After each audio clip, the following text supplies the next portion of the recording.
കേരളത്തെക്കുറിച്ച് തെറ്റിദ്ധാരണകൾ പടർത്തിക്കൊണ്ടിരിക്കുന്നത് നോർത്ത് ഇന്ത്യയിലെ സാധാരണക്കാരുടെ ഇടയിൽ മാത്രമല്ല, IAS, IPS അക്കാഡമീസിൽ പോലും കേരളത്തെക്കുറിച്ച് തെറ്റിദ്ധാരണകൾ പടർത്തിക്കൊണ്ടിരിക്കുന്നു എന്ന് യതീഷ് ചന്ദ്ര.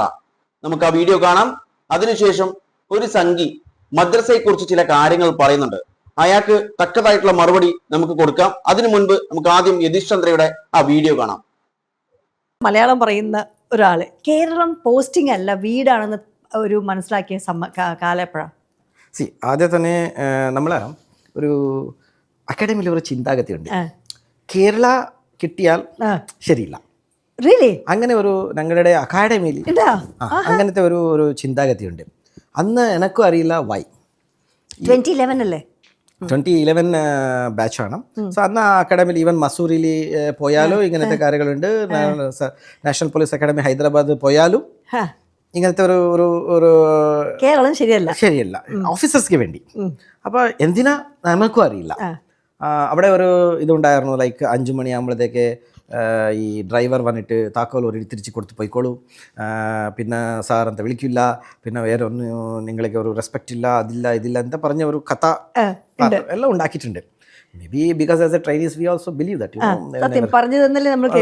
പിന്നെ നമ്മൾ കേരളത്തിലേക്ക് വന്നപ്പോൾ then I started my career.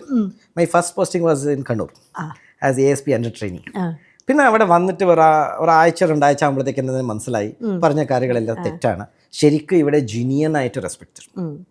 C in many States, in many north Indian States, respect comes with chair, goes with chair. Kerala respect is earned by the person, not by the badge, always kept and it goes along with the person, not with the chair. ഇതാണ് ഞങ്ങൾ ഇവിടെ difference അറിയേണ്ടത്. So ഞങ്ങൾ ഈ സൊസൈറ്റീൻ്റെ genuine respect മേടിക്കുന്നുണ്ടെങ്കിൽ we should understand the culture of this society. കൾച്ചറിൻ്റെ ഒരു ഭാഗമാണ് ഇവിടുത്തെ ലാംഗ്വേജ്. സോ നിങ്ങൾ ഈ ലാംഗ്വേജ് അറിയണം. സംസാരിക്കാൻ അറിഞ്ഞാലും മാത്രമേ നിങ്ങൾ ലോക്കലായിട്ടുള്ള ആളുകളായിട്ട് കണക്ട് ആകാൻ പറ്റൂ. ആ ഒരു വികാരങ്ങൾ നിങ്ങൾ അറിയാൻ പറ്റും, എമോഷൻസ്. സോ അതാണ് ഞങ്ങളുടെ ഏറ്റവും പ്രധാനപ്പെട്ട ഒരു കാര്യം. Second, you start knowing the history of the society. ഈ സൊസൈറ്റി എങ്ങനെയാണ് വന്നത്, വാട്ട് എക്സാക്ട്ലി ഈസ് ദെയർ എന്ന് പറഞ്ഞ ഒരു ഹിസ്റ്ററി ഞങ്ങൾ എപ്പോഴും പഠിക്കണം. അങ്ങനെ പഠിച്ചപ്പോൾ automatically you will become one among the society. കേട്ടില്ലേ? IAS academy Mussoorie, police academy ഹൈദരാബാദിൽ, ഇവിടെയൊക്കെ കേരളത്തെക്കുറിച്ച് പറഞ്ഞു നടക്കുന്നത് ഇങ്ങനെയാണ്. ഇതിന്റെ പിന്നിൽ ആരാണ്? കേരളത്തോട് ഇത്രയും വിദ്വേഷം ആർക്കാണുള്ളത്? ഇത് കേവലം IAS IPS അക്കാഡമിയിൽ മാത്രമല്ല, നോർത്ത് ഇന്ത്യയിലൊക്കെ കേരളത്തെക്കുറിച്ച് മോശമായിട്ടുള്ള കാര്യങ്ങളാണ് പ്രചരിച്ചുകൊണ്ടിരിക്കുന്നത്. എനിക്ക് കുറച്ച് ഫ്രണ്ട്സ് ഉണ്ട് നോർത്ത് ഇന്ത്യയിൽ, ഉത്തർപ്രദേശിലും ഡൽഹിയിലും ഒക്കെ ആയിട്ട് എനിക്ക് ഫ്രണ്ട്സ് ഉണ്ട്. അവരൊക്കെ പറയുന്ന പല കാര്യങ്ങളുമുണ്ട്. പക്ഷെ അവർ ഒരിക്കൽ കേരളത്തിൽ വിസിറ്റ് ചെയ്തിട്ട് തിരിച്ചു പോകും പറഞ്ഞിട്ടുള്ളത് ഇങ്ങനെയൊന്നുമല്ല. കേരളത്തെക്കുറിച്ച് നോർത്ത് ഇന്ത്യയിൽ വന്നുകൊണ്ടിരിക്കുന്ന മെസ്സേജസ് അല്ലെങ്കിൽ ന്യൂസസ്, അവർ പറയുന്നത് ഇവിടുത്തെ ജനങ്ങൾ, അത് ഹിന്ദു ആവട്ടെ, മുസ്ലിം ആവട്ടെ, ക്രിസ്ത്യൻ ആവട്ടെ, എല്ലാവരും പരസ്പരം സ്നേഹിച്ചും സഹകരിച്ചുമാണ് ജീവിക്കുന്നത്. പക്ഷേ ഇങ്ങനെയുള്ള കാര്യങ്ങളല്ല നോർത്ത് ഇന്ത്യയിൽ കേരളത്തെക്കുറിച്ച് അറിഞ്ഞുകൊണ്ടിരിക്കുന്നത് എന്നാണ് പറഞ്ഞിട്ടുള്ളത്. അതായത് തെറ്റായ വിവരങ്ങൾ നോർത്ത് ഇന്ത്യയിൽ കേരളത്തെക്കുറിച്ച് പ്രചരിച്ചുകൊണ്ടിരിക്കുന്നുണ്ട്. പല രീതിയിലും കേരളത്തെ ഒരു ഭീകര സ്റ്റേറ്റ് ആണെന്ന് വരുത്തി തീർക്കാൻ പല ശക്തികളും ശ്രമിച്ചുകൊണ്ടിരിക്കുന്നുണ്ട്. പക്ഷേ അവരോടൊക്കെ പറയാനുള്ളത് ഇത് കേരളമാണ്, അത്ര പെട്ടെന്നൊന്നും കേരളത്തെ തകർക്കാൻ സാധിക്കില്ല. ഇനി നമുക്ക് ആ സംഘിക്കുട്ടന്റെ, അതായത് വാട്സപ്പ് യൂണിവേഴ്സിറ്റിയിൽ വരുന്ന കാര്യങ്ങൾ മാത്രം വിശ്വസിച്ച് നടന്നുകൊണ്ടിരിക്കുന്ന ആ സംഘിക്കുഞ്ഞിന്റെ വീഡിയോ കാണാം. എന്തുകൊണ്ട് മദ്രസ അധ്യാപകർക്ക് 10,000 രൂപ ശമ്പളം, പെൻഷൻ, അതിൽ പ്രസവാനുകൂല്യം 15,000 രൂപ, മക്കളുടെ വിവാഹത്തിന് 15,000 രൂപ, മക്കൾ പ്രൊഫഷണൽ കോഴ്സ് പഠിക്കണമെങ്കിൽ സർക്കാർ ഫ്രീ ആയിട്ട് പഠിപ്പിക്കും. ഞാൻ ഈ പ്രയാർ ഗവർണർ സാറിന് അറിയാം, സാറിന് പരിചയമുള്ളൂ. പ്രയാർ ദേവസ്വം പ്രസിഡന്റ് ആയിരുന്നപ്പോൾ ഒരു വന്ധ്യവയോധികനായ മനുഷ്യൻ, അദ്ദേഹത്തിന്റെ രാഷ്ട്രീയ പാർട്ടി എന്തോ ആയിക്കോട്ടെ, കേരളത്തിൽ തിരുവിതാംകൂർ ദേവസ്വം ബോർഡിന് കീഴിലുള്ള ഈ ക്ഷേത്രങ്ങളിലെ മതപാഠശാലകൾ നമുക്ക് ആവശ്യമാണ്. മതം പഠിക്കാനാണ് മതപാഠശാലകൾ എന്ന് പറഞ്ഞതിന്റെ പേരിൽ ഒരു പൊതു സദസ്സിലെത്തി പിണറായി വിജയൻ ആ വന്ധ്യവയോധികന മനുഷ്യനെ അപമാനിച്ചു. എന്തുകൊണ്ട് മതപാഠശാലകൾക്ക് ഇങ്ങനെ ഒരു ഓണറേറിയം കൊടുക്കാൻ കഴിഞ്ഞിട്ടില്ല? ഓണറേറിയം കൊടുക്കേണ്ട, പൈസ കൊടുക്കണ്ട. ഈ മതപാഠശാലകളിലെ വിദ്യാർത്ഥികൾ കൊടുക്കുന്ന 25-50 രൂപയും കൊണ്ടാണ് ഈ മതപാഠശാലകളിലെ അധ്യാപകരെ കൊടുക്കുന്നത്. ആ മതപാഠശാലകൾ നടത്താനുള്ള കൂത്തമ്പലങ്ങളും കൊട്ടിയമ്പലങ്ങളും വരെ അടച്ചുപൂട്ടി ഈ തിരുവിതാംകൂർ ദേവസ്വം ബോർഡിൽ. എന്നിട്ട് ഈ മതപാഠശാല കോമ്പൗണ്ടിനെ പുറത്താക്കണം എന്ന് പറഞ്ഞു. ഇത് പറയാൻ ഇവന്മാർ ആരാണ്? അങ്ങനെ പറഞ്ഞവന്മാരുടെ പേരാണ് കമ്മ്യൂണിസ്റ്റുകാർ. അങ്ങനെ അമ്പലങ്ങളെ തകർത്തവന്മാരുടെ പേരാണ് കമ്മ്യൂണിസ്റ്റുകാർ.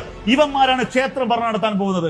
ആദ്യം തന്നെ പറയാം, തിരുവിതാംകൂർ ദേവസ്വം ബോർഡിനെ കുറിച്ചും പിണറായി വിജയനെ കുറിച്ചും പറഞ്ഞിട്ടുള്ള കാര്യങ്ങൾ, അതിനെക്കുറിച്ച് എനിക്ക് വലിയ അറിവൊന്നുമില്ല. അതുകൊണ്ട് തന്നെ അതിനെക്കുറിച്ച് ഞാൻ പരാമർശിക്കുന്നില്ല. അതിനെക്കുറിച്ച് അറിയാവുന്നവർ കമന്റ് ബോക്സിൽ രേഖപ്പെടുത്തുക. മദ്രസന്റെ കാര്യം നോക്കിക്കഴിഞ്ഞാൽ ഇത് ഗൂഗിളിൽ ചെക്ക് ചെയ്ത് കഴിഞ്ഞാൽ കിട്ടാവുന്ന ഡീറ്റെയിൽസേ ഉള്ളൂ. അതുപോലും ചെയ്യില്ല. അതായത് വാട്സപ്പിൽ വരുന്ന കാര്യങ്ങൾ മാത്രമേ വിശ്വസിക്കൂ എന്ന് പറഞ്ഞ ആളുകളിൽ പെട്ട ഒരു വ്യക്തിയാണ് നമ്മളിപ്പോൾ കണ്ടിട്ടുള്ളത്. ഇനി നമുക്ക് ഗൂഗിൾ ചെയ്ത് കഴിഞ്ഞാൽ കൃത്യമായി പറയുന്നത് Kerala Madrasa teachers welfare fund board എന്ന് പറഞ്ഞൊരു ബോർഡുണ്ട്. അതായത് കേരളം ഒരു നിയമം പാസ്സാക്കിയിട്ടുണ്ട്, Kerala Madrasa teachers welfare fund act എന്ന് പറഞ്ഞിട്ട്. ആ നിയമപ്രകാരം കോൺട്രിബ്യൂട്ടറി ഫണ്ട് ഉണ്ട്. ഇതിൽ കൃത്യമായി പറയുന്നുണ്ട് ഈ മദ്രസയിലെ ആളുകൾക്ക്, അതായത് ഉസ്താദുമാർക്ക് കൊടുക്കുന്ന salaries not paid directly as a salary or regular state pension from the public treasuries. അതായത് പബ്ലിക് ട്രഷറി എന്നല്ല ഈ പറയുന്ന സാലറിയോ അല്ലെങ്കിൽ റെഗുലർ സ്റ്റേറ്റ് പെൻഷനോ നൽകുന്നത് എന്ന് കൃത്യമായി ഗൂഗിളിൽ പറയുന്നുണ്ട്. അതായത് പബ്ലിക് ഫണ്ടിൽ നിന്നല്ല, അതായത് സ്റ്റേറ്റ് അല്ല ഇവർക്ക് സാലറി കൊടുക്കുന്നത്. ഉസ്താദുമാർക്ക് സാലറി കൊടുത്തുകൊണ്ടിരിക്കുന്നത് ആ സ്ഥലത്തുള്ള, അതായത് അതിന്റെ പരിസര പ്രദേശത്തുള്ള, അതായത് അതിന്റെ മഹൽ എന്ന് പറയും, അതിന്റെ അവിടെയുള്ള ആളുകളൊക്കെ പിരിച്ചിട്ടാണ് ഈ ഉസ്താദുമാർക്ക് ശമ്പളം കൊടുക്കുന്നത്. ഇനി പെൻഷന്റെ കാര്യം വന്നു കഴിഞ്ഞാൽ ഈ ഒരു നിയമപ്രകാരം, അതായത് Kerala Madrasa teachers welfare act പ്രകാരം ഇതൊരു കോൺട്രിബ്യൂട്ടറി ഫണ്ടാണ്. അതായത് കോൺട്രിബ്യൂട്ടറി ഫണ്ട് എന്ന് പറയുമ്പോൾ pension is funded by monthly contribution 50 രൂപ രജിസ്റ്റർ മദ്രസ ടീച്ചേഴ്സും 50 രൂപ ലോക്കൽ മദ്രസ കമ്മിറ്റിയും കൊടുത്തിട്ടാണ് ഇതൊരു കോൺട്രിബ്യൂട്ടറി ഫണ്ടാണ്. അതിലൂടെയാണ് ഈ പെൻഷൻസ് കൊടുക്കുന്നത് എന്നാണ് പറയുന്നത്. ഇതിന്റെ എലിജിബിലിറ്റി എന്ന് പറയുന്നത് 60 വയസ്സ് കഴിയണം.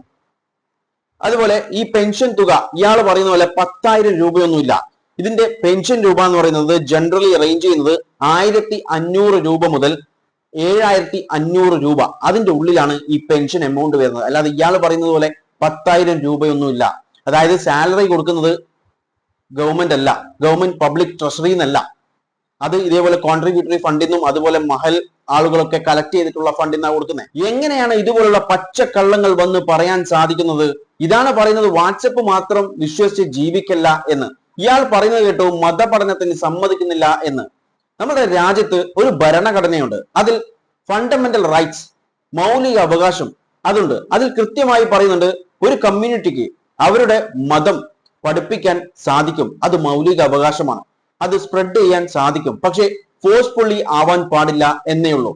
അതുകൊണ്ട് തന്നെ മതപഠനം ഇന്ത്യയിൽ ലീഗൽ തന്നെയാണ്, അത് ആർക്കും നിഷേധിക്കാൻ സാധിക്കില്ല.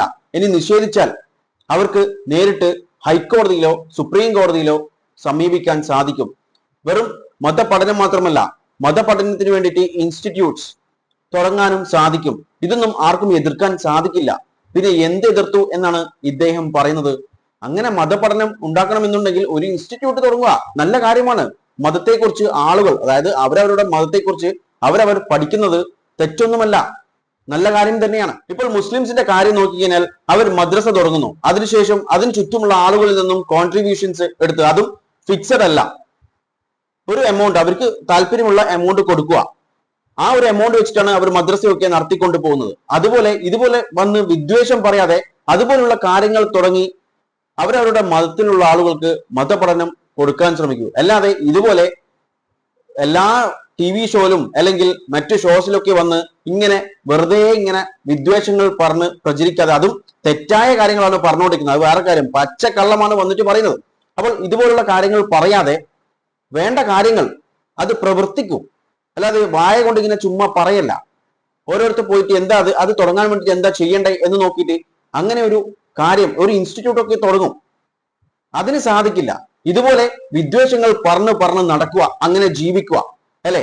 ഇതിനെക്കുറിച്ച് നിങ്ങളുടെ അഭിപ്രായങ്ങൾ കമന്റ് ബോക്സിൽ രേഖപ്പെടുത്തുക. വീഡിയോ ഇഷ്ടപ്പെട്ടിട്ടുണ്ടെങ്കിൽ ലൈക്ക് ചെയ്യാനും മറ്റുള്ളവരിലേക്ക് ഷെയർ ചെയ്യാനും മറക്കല്ലേ. And thanks for watching me and stay tune for another video. Okay, thank you.